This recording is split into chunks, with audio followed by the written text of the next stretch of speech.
in the progressive, in the lightning round, you answered that you would not support a state constitutional amendment for a progressive income tax. What revenue sources would you support and propose in order to address the serious structural budget deficit that Boston faces?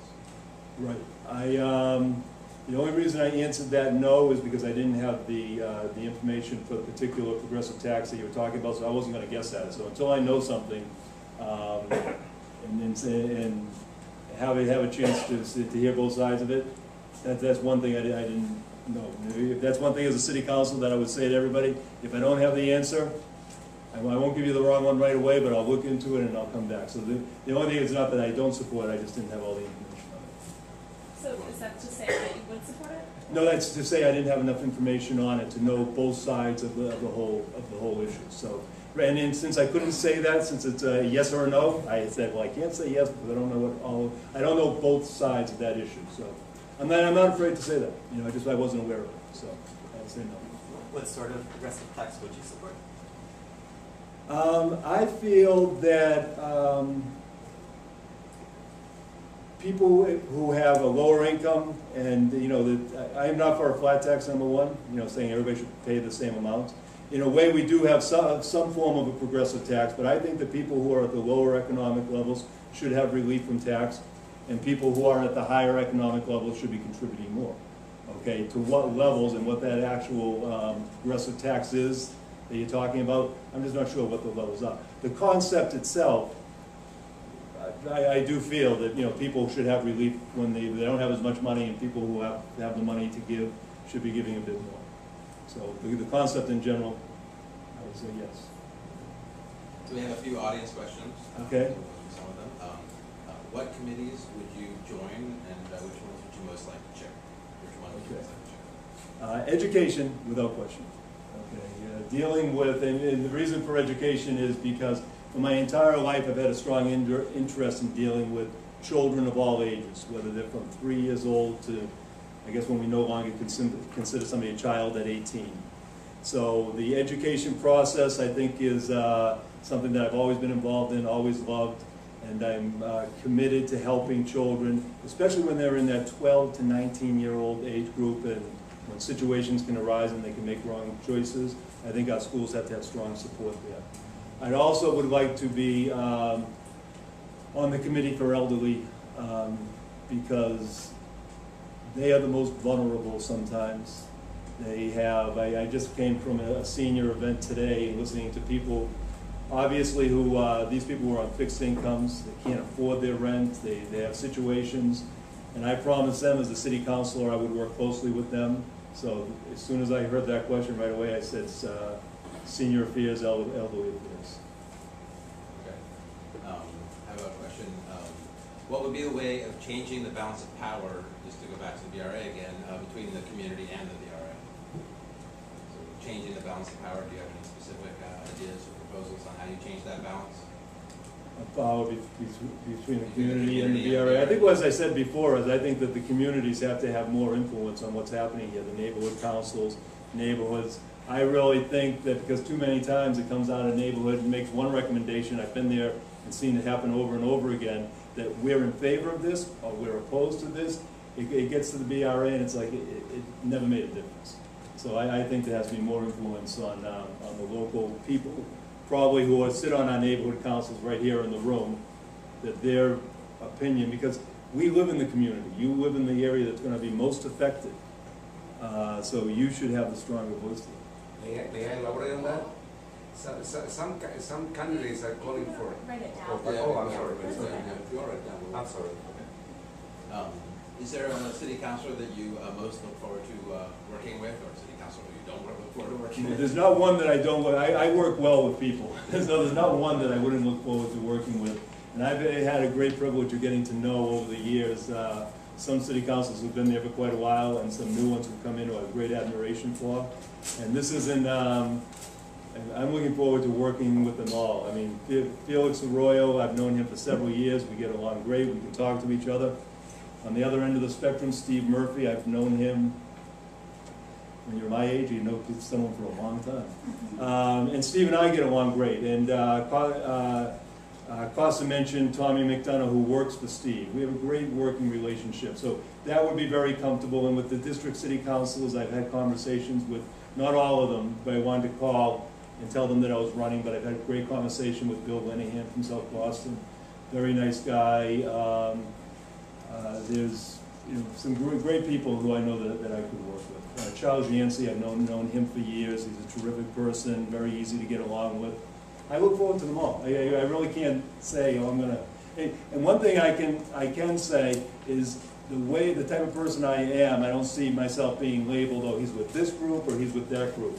Depending on the specific issue and depending on how it's going to affect my district, depends on how I'm going to vote with some city councils. So on some days it could be with 1, 2, or 3, and another day it could be 2. But it's always going to be with the idea of what's best for District 6 and the city of Boston, of course.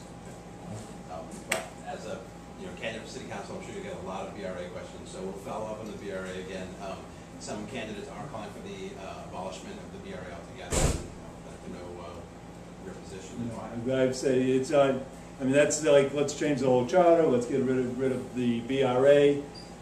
Things sometimes grow too big and get out of control, and then that's where your problem is. Sometimes you have to come in and say, we need to revise this, we need to change this. The concept of having a board similar to the BRA has its advantages. I am not in favor of getting rid of the BRA. We do have time. Is there any other questions people want to pass up? We can probably yeah, I mean, defend that. I mean, what is good about the BRA? The BRA is a favoritism organization that favors, big developers. Okay, Right. Well, that's exactly that's what it has evolved into. I agree with you. I agree with that. But because this is what it has evolved into, doesn't mean that we shouldn't have some type of an organization to oversee the development within the city. The BRA has not always been the organization that started in the beginning and what it has now become. So I just think that we need something, and whether you call it the BRA or anything else, it has a purpose for review. A development organization. So I did have, you did mention Greenspace in your answer on energy and environment. Maybe you can talk a little bit more about what ideas you have about prioritizing Greenspace. Absolutely. As I mentioned before, and it happened in West Roxbury with Hancock Woods.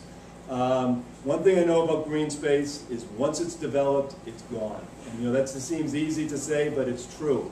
Every single time, we need a master plan in this city to really look at what we're going to develop and what we're going to leave to be there for our generations to come.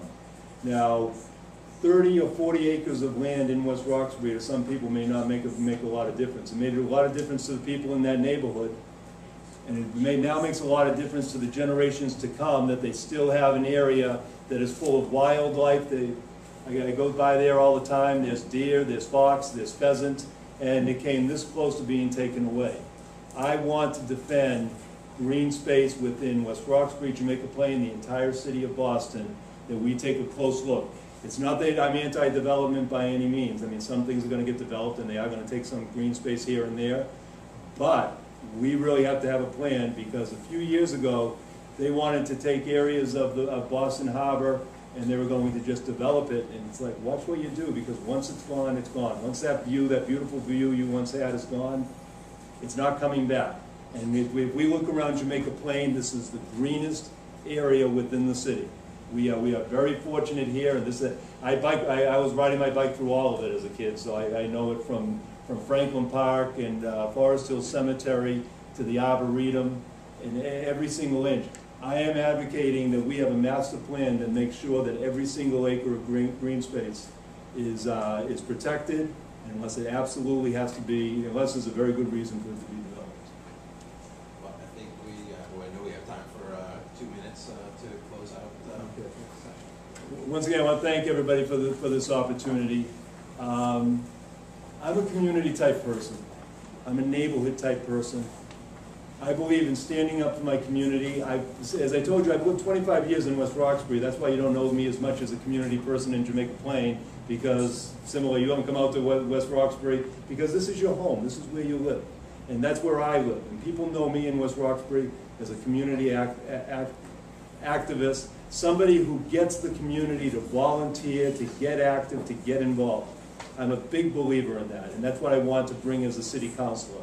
I'm so happy to be in Jamaica Plain where I grew up, and to be able to say I want to be here as your district city councilor, to advocate on your behalf, and to get us as a community to get together, because we're under severe financial pressures. And people have said, well, how are we going to get programs to help people? The people sitting in this room is how we do it. I'm a big believer is we have to get people involved, we have to get people to volunteer, and that includes our young people. My kids think that volunteering is something that everybody does, because I've had them doing it since they've been 4, 5, 6 years old. I'm a big believer is that we can fix the community ourselves. We don't have to say that we need this program, we need this money. We need people. We need people to get involved, to help our teenagers out. You will find that I'm a big advocate for helping children out in the ages from 12 to 19.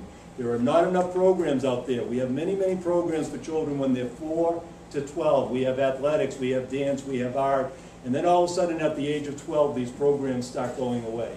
And when is the age when the teenagers start having problems? I want our teenagers to have options, to have opportunities, and I want them to have their community supporting them. As your city councilor, this is what I want to bring forward to West Roxbury, Jamaica Plain, Roslindale, Mission Hill, and the entire city of Boston, that we can make a difference in someone's life. And this is specifically, I'm talking about our teenagers, because if we don't, they're going to have problems. This is the age when the alcohol starts coming, the drugs start coming, and then you all of a sudden have some problems with violence. We're the ones who can prevent this. But we have to be able to offer them choices. If they don't take the choices, that's another situation. But you have to make sure that they have the opportunities and choices there. And that's one of the programs, of many, but I only have 2 minutes and that's almost gone, that I would like to bring forward and I would love to talk to you more about. So as you see me on the streets of Jamaica Plain, say, hey Jim, let's talk about those programs for the teens. And then we can talk about the programs for the seniors and the kids and everybody else. Thank you very much. I really appreciate it.